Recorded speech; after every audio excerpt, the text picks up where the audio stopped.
Dear students, earlier we were talking about dysphagia, its manifestations, its classification. We talked about oral preparatory, pharyngeal dysphagia, and we talked about the esophageal dysphagia.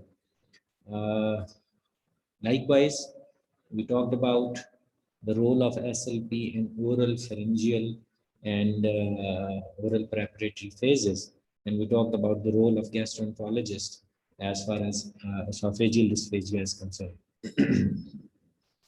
Now that we all know that dysphagia is a condition which can arise from multiple reasons, and the most common are neurological conditions which are either acquired or are sort of a progressive condition, like in the case of dementia and Parkinson's and Alzheimer's, etc.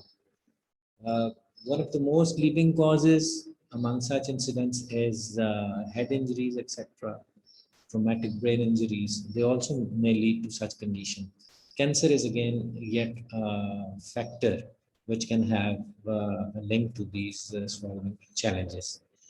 Anyways, now we move forward to the process of identifying it. So how does a professional understand about dysphagia? How can we rule out that if a patient is suffering from dysphagia or not? So while during this class, we'll be talking about the options that are available to professionals to rule out dysphagia. So let's begin. And as we look at the slide, that it's the role of, it's the responsibility of SLP to determine presence or absence of dysphagia. तो SLP का काम है इसको rule out करना, causes को find out करना, severity. अभी थोड़ी देर पहले हमने इंडेक्सेस का जिक्र किया था, जिसके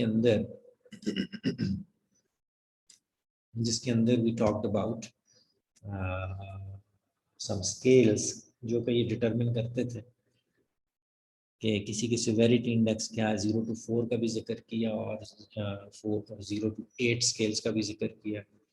रिकमेंडेशंस देनी है, design and implement rehabilitation plan, share information with professionals, need to achieve a balance between concern for safety issues and quality of life. बहुत इंपॉर्टेंट लाइन है ये वाली. सेफ्टी भी होनी चाहिए और क्वालिटी भी. इतना ज्यादा सेफ ना हो जाए आपकी जी, आपकी लाइफ की क्वालिटी ही जो है वो कंप्रोमाइज होना शुरू हो जाए. हमारा एजेंडा जो है वो आपको सेफ्टी भी प्रोवाइड करना है, और ताकि आपकी क्वालिटी ऑफ लाइफ या तो बरकरार रहे और या वो इम्प्रूव होती चली जाए. So in either cases the role of SLP is much vital as far as dysphagia is concern. देखिए ना, उसके डायग्नोसिस से लेकर उसकी कॉजेज फाइंड आउट करने तक, फिर रिहेबिलिटेशन प्लान देने तक, इंटरवेंशन को डिजाइन करने तक और थेरेपी प्रोवाइड करने तक बहुत इंपॉर्टेंट रोल है जो कि एक SLP को मैनेज करने हैं. सो what happens is that referral from a physician or nurse who suspects swallowing impairment. हमारे SLPs के पास अमूमन रेफरल्स आया करते हैं.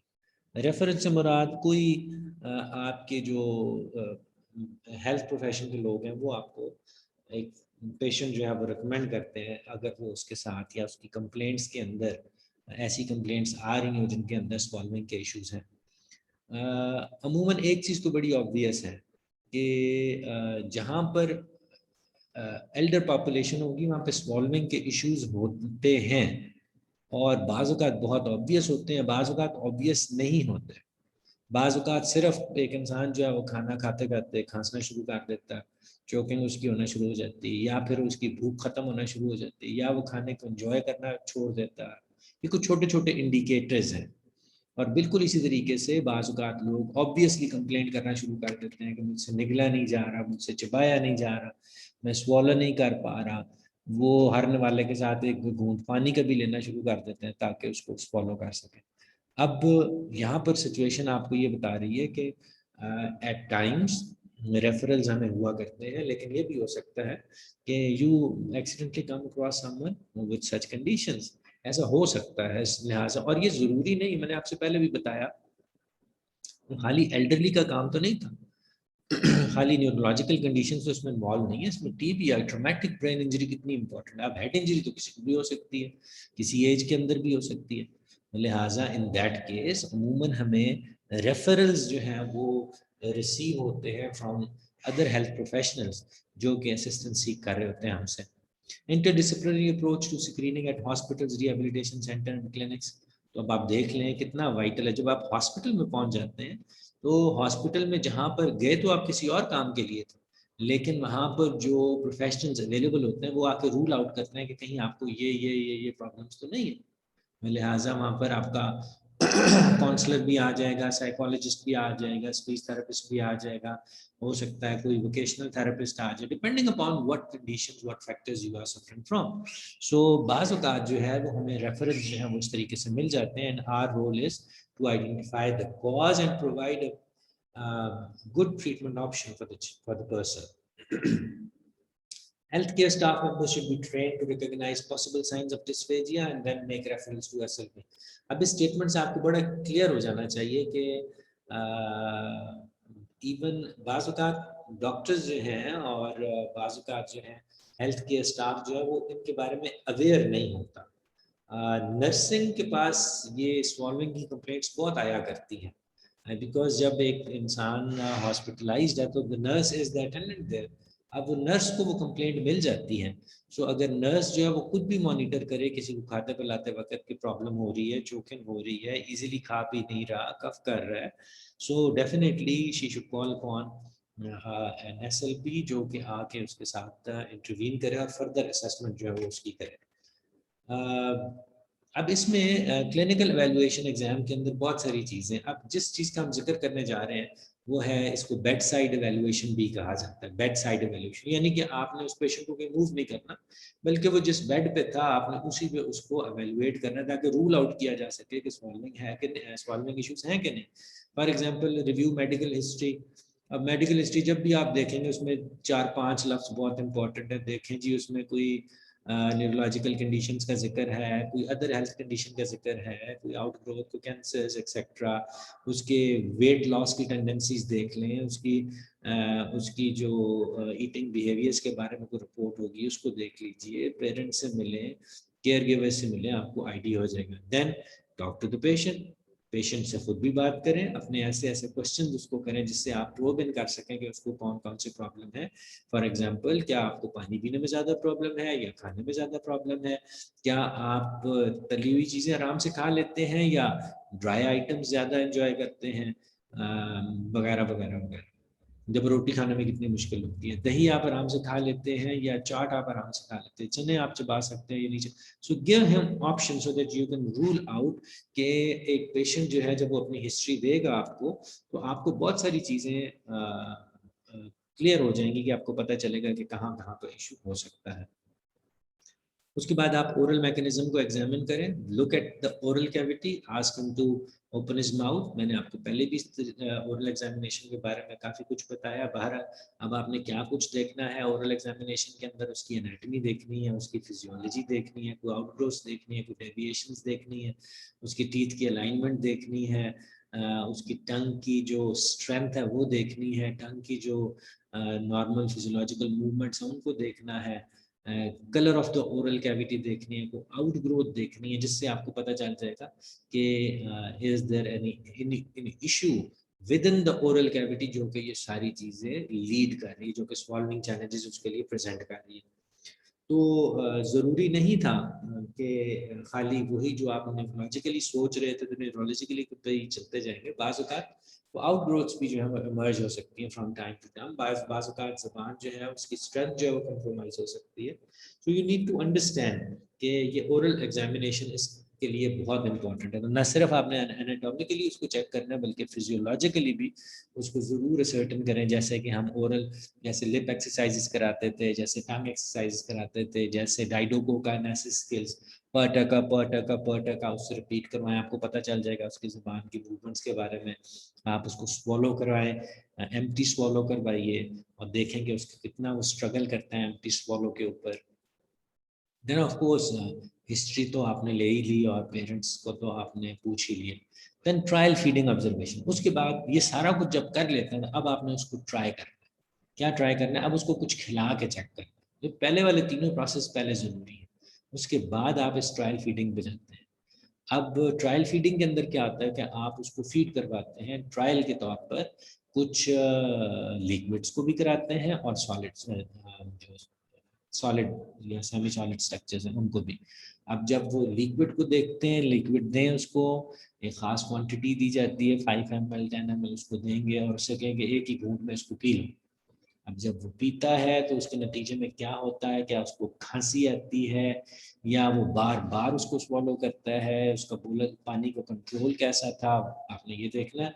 उसकी आवाज़ गरगली तो नहीं होगी पानी पीने के बाद, उसकी आंखों से पानी तो नहीं आ गया, उसने कितना स्ट्रगल किया।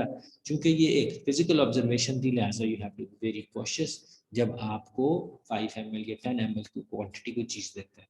बिल्कुल इसी तरीके से बाज़ औक़ात हम उसको स्वॉल्विंग के लिए 1 स्पून फुल ऑफ एक, हम उसको कस्टर्ड दे सकते हैं, हम उसको राइस दे सकते हैं, हम उसको योगर्ट दे सकते हैं, जस्ट टू फाइंड आउट कि वो उस कंसिस्टेंसी को कैसे मैनेज करता है। तो देखो ना, सारी गेम ही जो है वो कंसिस्टेंसी इसकी है। पानी की कंसिस्टेंसी और थी, water is the most difficult thing to manage for स्वॉल्विंग।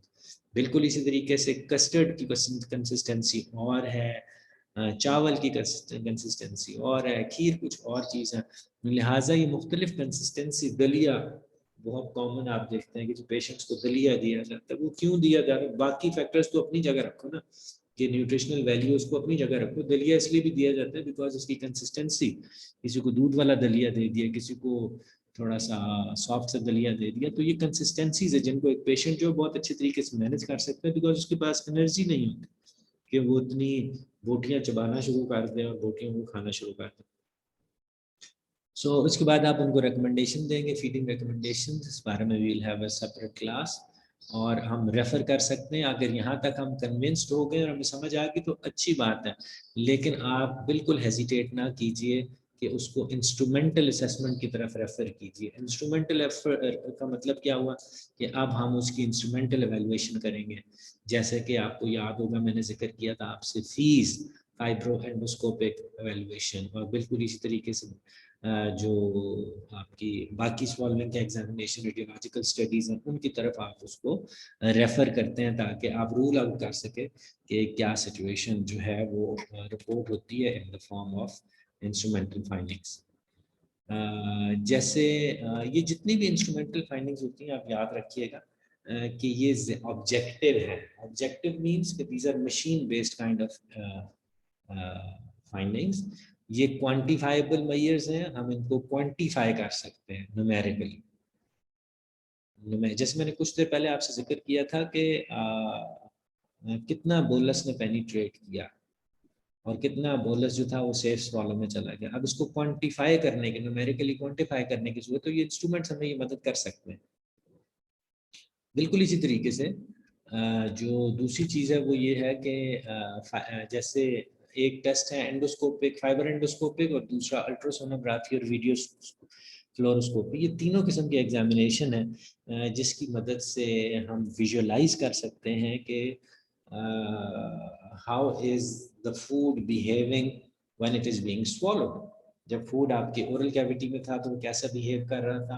भाई फूड का भी तो एक बिहेवियर है, जैसे आप फूड को मैनिपुलेट करेंगे फूड उस तरह बिहेव करेगा।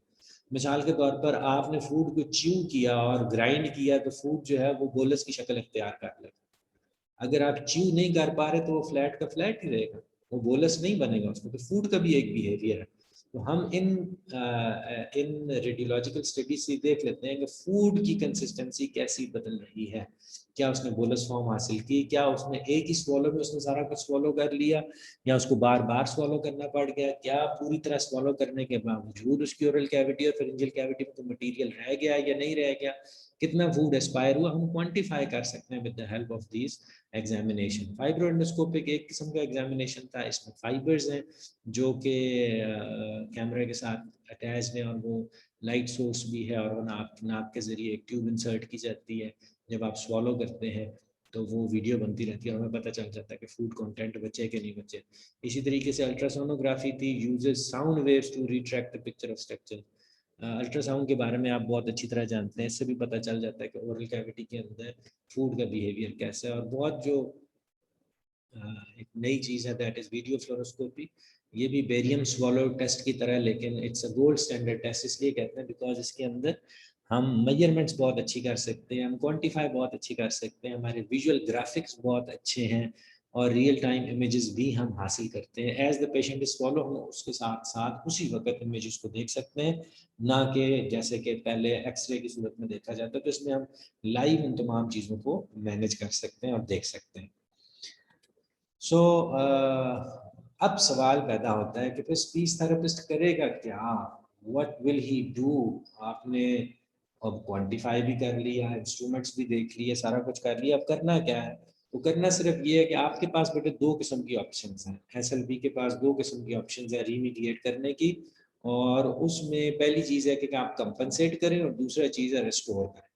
कंपनसेट करने से क्या मुराद है कि कंपनसेशन की जाए। एक शख्स जो है वो पूरी तरीके से डाइट नहीं ले रहा, अब उसको मारना तो नहीं है ना, अगर वो डाइट नहीं ले रहा उसकी डाइट को तो पूरा करना है आपने। अब उस डाइट को पूरा करने के लिए आप उसको कोई डाइट प्लान दीजिए। फॉर एग्जांपल एक शख्स जो है वो उसका खाना पीना जरा कम हो गया और वो पूरी तरीके से खाना अपनी डाइट नहीं लेता, तो ये इंश्योर के बारे में आपने सुना होगा। अब इंश्योर क्या चीज़ है कि अगर वो एक गिलास दूध का पी ले तो उसकी बॉडी की जो न्यूट्रिशनल वैल्यू है वो काफ़ी हद तक मीट की जा सकती है। सो इंश्योर भी तो this is what ensure was. और बच्चों के लिए आपने पीडियाश्योर, इस तरीके से बहुत सारे डाइटरी सप्लीमेंट्स आ जाते हैं जो कि अगर आप पूरे तरीके से खुराक च्यू करके और जो आपका अपना नेचुरल तरीका था उससे नहीं ले सकते, तो बाज़ औक़ात ऐसा किया जाता है। बाज़ औक़ात आपका कॉन्शियस लेवल अच्छा नहीं है, अब आप खा तो सकते नहीं है, कौन सा आप बेहोश पड़े होंगे, आप क्या करें, न्यूट्रिशनल वैल्यू तो रखनी है। आप फिर आपको एनजी ट्यूब के जरिए, नेज़ोगैस्ट्रिक ट्यूब के जरिए या किसी और भी तरीके से हम आपको हेल्प आउट कर सकते हैं। तो हम कंपनसेट करना चाहते हैं, हम आपको एक ऑल्टरनेट जो है वो प्रोवाइड करते हैं। और उस ऑल्टरनेट से इसलिए करते हैं कि आपकी न्यूट्रिशनल वैल्यूज़ भी कंप्रोमाइज़ ना हो, आपकी हाइड्रेशन भी बहुत अच्छी रहे और आपकी एनर्जी इंडेक्स जो है वो मेंटेन रहे। दूसरा तरीका जो है वो है कि रिस्टोर करें। रिस्टोर करने से मुराद ये है कि वो चीज़ें, वो एबिलिटीज़ जो आपकी कम हो गई हैं किसी भी वजह से, उनको रिस्टोर किया। फॉर एग्जांपल टंग मूवमेंट्स आपकी वीक हो गई हैं, एक्सरसाइज करो। अच्छा जी, अपर एसोफेजियल स्फिंक्टर पूरा नहीं खुलता, आप क्या करें, एक्सरसाइज करें, यूईएस को खोलने की कोशिश करें। लैरिंग्स रेज नहीं होता, बहुत सारे ऐसे मूवर्स हैं जो कि आप करेंगे तो आपका लैरिंग्स ज़्यादा मूव करना शुरू कर देगा। So there are multiple restoration options available to us. So बाज़ औक़ात हम कंपनसेट करते हैं फूड को ऑल्टर करके, फूड की जो कंसिस्टेंसी है उसको चेंज करके हम ऑल्टर करते हैं और उसको कंपनसेट करते हैं कि चूंकि आप बोटी नहीं चबा सकते इसलिए हम आपको कंपनसेट करने के लिए कीमे की शक्ल में हम गोश्त देंगे। बिल्कुल इसी तरीके से अगर आप पानी से आपको वो हो जाता है चोकिंग, पानी आप नहीं निकल सकते और पानी से आपको खांसी आती है, तो पानी के अंदर हो सकता है कि हम कुछ चीज़ ऐड करके पानी की कंसिस्टेंसी को थोड़ा सा थिक कर लें। हो सकता है पानी के बजाय हम उसको जो है वो किसी और फॉर्म में लिक्विड देना शुरू कर दें, जिसको वो इजीली मैनेज कर, उसकी कंसिस्टेंसी चेंज कर लें। तो जैसे दूध नहीं ले सकते तो दूध के अंदर कुछ चीज़ ऐड कर देंगे ताकि उसकी कंसिस्टेंसी थिक हो जाए। लिक्विड को मैनेज करना अमूमन लोगों के लिए प्रॉब्लम हुआ करता है, तो लिहाजा लिक्विड्स को प्योर लिक्विड की सूरत में नहीं दिया जाता बल्कि उसकी कंसिस्टेंसी को तब्दील किया जाता है। दोनों ऑप्शंस हैं, अच्छी ऑप्शंस हैं, कंपनसेटरी भी रेस्टोरेटरी भी। To maintain nutrition, dietary modification, alternative nutrition by the feeding tube. बाज़ औक़ात फीडिंग ट्यूब का सहारा लिया जाता है, मैंने आपको अभी जिक्र किया था। अच्छा, include ongoing assessment of clients response to intervention and adjust goals in appropriate fit. अब ये कोई ऐसा जनरलाइज तरीका नहीं है कि ये पहले ये करना फिर ये करना फिर ये करना।